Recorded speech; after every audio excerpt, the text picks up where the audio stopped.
República de Colombia, Diario Oficial, miércoles 4 de febrero de 2026. Hoy nos vamos a meter en las entrañas del Estado colombiano a través de su publicación oficial. Es que es como leer el código fuente de un país, ¿de verdad? Totalmente. Y encontramos unas joyas que revelan cómo se toman decisiones sobre justicia, tierras, emergencias. Sí. Vamos a explorar un caso de extradición que pone en jaque la justicia indígena, la entrega de un territorio ancestral a una comunidad afro en el Putumayo y el manual de instrucciones del gobierno para gastar dinero cuando llega el desastre. Temas muy densos. Bueno, empecemos a desempacar esto, porque el primer tema es una novela jurídica. Sí, sin duda. Se trata de la resolución 040 del Ministerio de Justicia. A primera vista es una extradición estándar. Un ciudadano colombiano, Calmides Rafael Barros Rinaldis, solicitado por Estados Unidos por narcotráfico. Hasta ahí, todo normal. Pero aquí es donde la historia da un vuelco, total. La defensa saca una carta que nadie esperaba. Alegan que Barros Rinaldis es indígena. Y esa carta lo cambia todo porque activa un debate constitucional enorme. Claro. La defensa argumenta que el gobierno no verificó si la Jurisdicción Especial Indígena ya estaba investigando el caso. Y esto no es un tecnicismo menor. No, para nada. Invocan un principio sagrado del derecho llamado non bis in idem, que en lenguaje común significa que no te pueden juzgar dos veces por lo mismo. Exacto. Lo que están diciendo es, un momento, Estado colombiano, al extraditarlo podrías estar pisoteando la autoridad de tu propia justicia indígena, que la Constitución reconoce como soberana. Es un argumento muy fuerte. Exacto. La defensa es muy específica. Afirman que él pertenece a la comunidad Ares Mashain en la Alta y Media Guajira. Ajá. De hecho, pidieron a la Corte Suprema que lo confirmara oficialmente con el resguardo. Pero según los documentos, la comunicación fue incompleta, solo se contactó a una parte de las autoridades. Sí, eso parece. Entonces, con esta duda en el aire, ¿cómo justifica el gobierno seguir adelante con la extradición? Aquí es donde la maquinaria legal del Estado muestra sus dientes. Y lo hace en dos frentes. A ver. Primero, el argumento procesal, casi burocrático. La Corte Suprema dice que la defensa hizo la solicitud de prueba de forma tardía e incompleta. O sea, se les pasó el tiempo. Se les pasó el tiempo. En derecho los tiempos son cruciales. Es una forma de decir, tuvieron su oportunidad para presentar esto y no lo hicieron correctamente. No podemos rebobinar el juicio. Es una defensa de la lealtad procesal. Un momento. Entiendo el argumento técnico de la Corte, pero ¿no suena un poco conveniente? ¿A qué te refieres? Es decir, primero se desestima la prueba por un tecnicismo, y luego, como veremos, se argumenta que de todos modos no habría importado. ¿No es una forma de evitar un debate mucho más profundo y espinoso sobre los límites de la jurisdicción indígena? Esa es una lectura cínica, pero no sin mérito, ¿eh? En el mundo del derecho, es una estrategia común usar argumentos procesales para evitar sentar precedentes de fondo sobre temas muy complejos. Claro. La Corte se ciñe estrictamente a la letra de la ley procesal, pero al hacerlo, efectivamente deja la pregunta filosófica más grande sin una respuesta directa. Sin embargo, luego sí entran en el argumento de fondo, que es el más potente. ¿Y cuál es ese argumento? El que de verdad zanja la cuestión para ellos. El argumento de la competencia. La Corte dice: supongamos, solo por un momento, que Barros Rinaldis es en efecto miembro de la comunidad Ares Mashain. Ok, concedamos eso. Aún así, la jurisdicción indígena no es ilimitada. Y aquí está la clave. Los cargos de narcotráfico son por hechos ocurridos en aguas jurisdiccionales de Estados Unidos. Ah. Es decir, fuera del territorio físico de Colombia y, por supuesto, fuera del territorio del resguardo. Claro, tiene lógica. La justicia indígena, argumenta la Corte, tiene autoridad sobre lo que pasa dentro de su territorio. No puede juzgar un delito transnacional. Entonces, el argumento central del gobierno es geográfico. Dicen que como el crimen ocurrió en aguas internacionales, la justicia indígena, que está atada a un territorio físico en Colombia, simplemente no tiene vela en ese entierro. Así de simple. En esencia, sí. Lo que esto establece es un límite muy claro, una frontera invisible. Ajá. La soberanía de la jurisdicción indígena se detiene, por así decirlo, en la orilla del mar. Y esto crea una jerarquía de facto.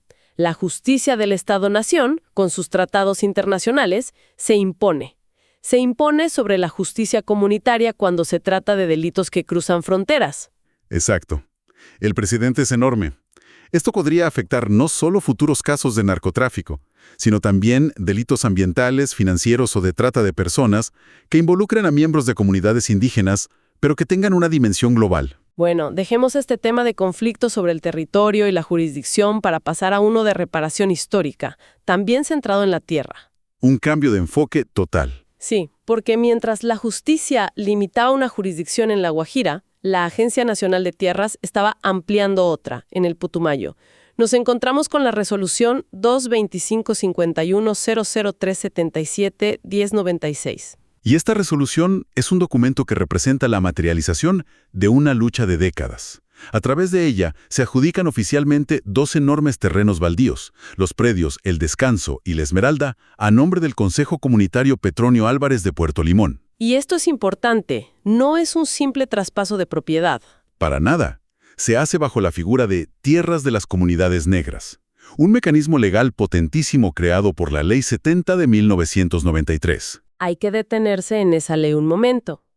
La Ley 70 es para las comunidades afrocolombianas lo que muchas de las sentencias de la Corte Constitucional son para las comunidades indígenas, ¿no?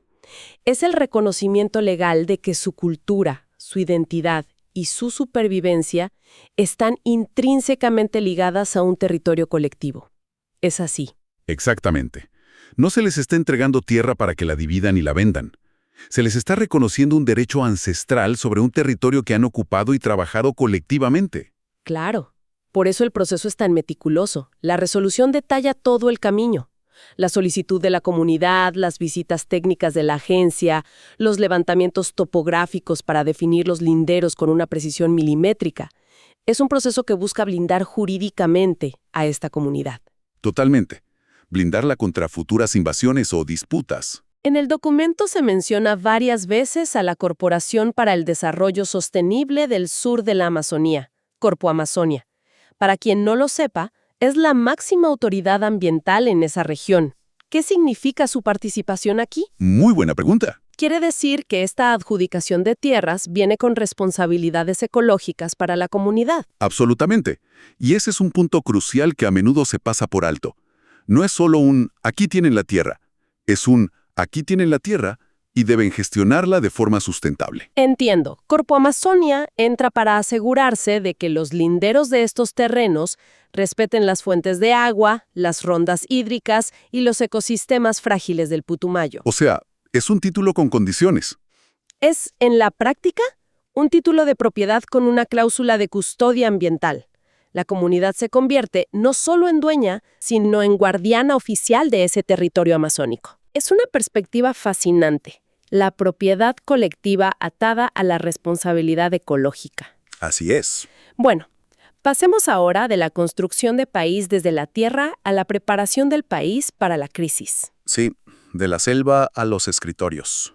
De la selva del Putumayo a los escritorios donde se planifica la respuesta a desastres. Hay una resolución, la 1272 de 2025, que adopta el nuevo manual de contratación del Fondo Nacional de Gestión del Riesgo de Desastres. Suena muy técnico, pero es clave. Sí, suena técnico, pero esto es básicamente la póliza de rompa el vidrio en caso de emergencia, para la contratación estatal.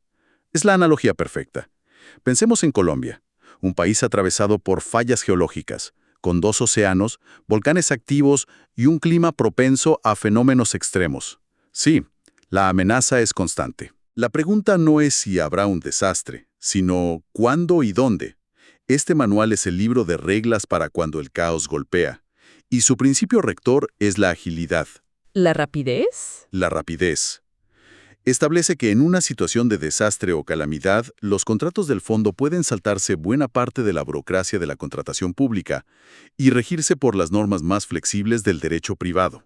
Lo que tiene todo el sentido del mundo. Cuando hay gente atrapada bajo escombros o sin agua potable, no puedes abrir una licitación pública que dura 3 meses. Imposible. Necesitas actuar ya. Pero claro, esa agilidad es una puerta de doble filo, ¿no? Sin duda. ¿Cómo se asegura el manual de que esa flexibilidad no se convierte en un festín de corrupción, en gente comprando carpas a precio de hotel de lujo en medio de la tragedia? Esa es la pregunta del millón, y el manual intenta responderla activando varios candados de seguridad. A ver, ¿cuáles son? Bueno, no es un cheque en blanco. Exige que, aunque se use el derecho privado, se sigan aplicando los principios de la contratación pública. Transparencia, publicidad, selección objetiva. Ok. Por ejemplo, obliga a publicar toda la actividad contractual en el SECOP, el portal donde el Estado publica todos sus contratos. Es como decir, actúe rápido, pero todo el mundo tiene que poder ver en qué se gastó cada peso. Y menciona otros candados, ¿no? Leí algo sobre Sarlaft. Claro. Y ese es uno de los más importantes. Para que nos entiendan, el Sarlaft es básicamente el sistema de alarma antilavado de dinero del país. Ah, claro. Al exigirlo en la contratación de desastres, se busca asegurar que los fondos de emergencia no terminen en manos de grupos ilegales o empresas fachada. Que no se aprovechen del caos. Exacto. Que no se hagan pasar por contratistas legítimos en medio del caos. Es como hacer una verificación de antecedentes ultra rápida antes de entregarle las llaves del tesoro público a alguien. Entiendo. El manual también incluye cláusulas sobre inhabilidades, para que no contraten al primo del funcionario de turno, y sobre cómo reclamar garantías si un contratista incumple. O sea que es toda la arquitectura legal. Es toda la arquitectura legal para manejar miles de millones de pesos en los momentos más críticos y vulnerables de una nación. Es un equilibrio delicadísimo entre velocidad y control. Y esta idea de ajustar las reglas del Estado, de afinar la maquinaria, se ve en todas partes en el diario oficial, incluso en resoluciones que parecen muy pequeñas. Sí, en los detalles. Por ejemplo, leímos la resolución 00206 de la Aeronáutica Civil que modifica detalles técnicos sobre cómo se arriendan aeronaves con tripulación a operadores extranjeros. Ajá. Y también el Acuerdo 070 del Instituto Nacional de Medicina Legal, que simplemente cambia el nombre de un cargo de secretario a asistente. Puede sonar trivial, especialmente lo de medicina legal. Uno podría pensar, ¿a quién importa si el cargo se llama secretario o asistente? Sí, parece un detalle menor. Pero si lo vemos en perspectiva, es parte de un esfuerzo gigantesco de estandarización de la burocracia en todo el país. Ah, claro. Es el Estado intentando que los cargos y las funciones se llamen igual en todas sus entidades para ser más eficiente. Es como si el Estado estuviera optimizando su propio software interno. Qué buena analogía. Y la resolución de la Aerocivil, por su parte, responde a la realidad de una industria aérea globalizada que cambia constantemente. Cada una de estas resoluciones, desde la que define la soberanía indígena hasta la que le cambia el nombre a un puesto, es un parche o una actualización al gran sistema operativo de la nación.